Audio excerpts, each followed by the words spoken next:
It was 2 years ago today that we tragically lost one of the greatest heroes in American sports history, the greatest players and all of that in Kobe Bryant. And obviously you are honoring him today. That's a spectacular jacket.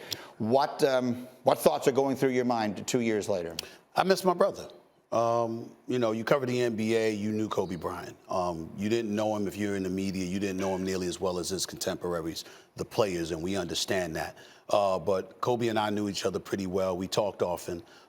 He was a tremendous, tremendous individual. What I marveled at was his brilliance, not just as a basketball player, but as a man. How intelligent he was, how thought-provoking he was on so many levels, and how inspirational he was to so many people. All the little girls out there, basketball players, people in the media, people that had ambitions from an entrepreneurial perspective. The fact that he never limited himself and he wasn't interested in people who would limit themselves. The dude won an Oscar for crying out loud. A basketball player that turned around and won an Oscar. That is who Kobe Bryant was. And I think that what is so hard, you know, him being gone, period, Greeny, is bad enough. 41 years of age with his whole life ahead of him, having a plan all along for his post-basketball era. You knew all of that.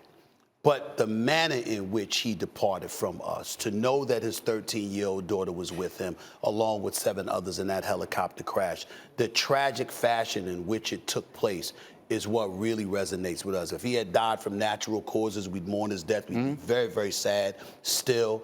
But the manner in which it all happened is what tears us apart. And that's something that I don't think we'll ever get over. I still remember seeing, you know, Tyson Chandler crying on the bench. I saw Tim Duncan wiping his tears. You know what Tim Duncan meant to him and what he meant to Tim Duncan. You just saw Greg Popovich and others just frozen, and just the players around the league. And he's still with us. It's incredibly painful that he's gone. And he'll forever be with us, but you know, you honor him in the best way you can by remembering what he brought to the table, and remembering what he was all about, and holding sports leagues all over the place accountable. Because when you talk about Mamba mentality, you're talking about somebody who was going for it all the time, never cheating the game, never cheating the fans. And that's something that the sports world is supposed to be all about. So Kobe stays with us in that regard as well. There will come a time, I'm sure, and I certainly hope, we're seeing his great highlights and all that stuff will make you feel good, will make you feel happy. That time has not come for me. No.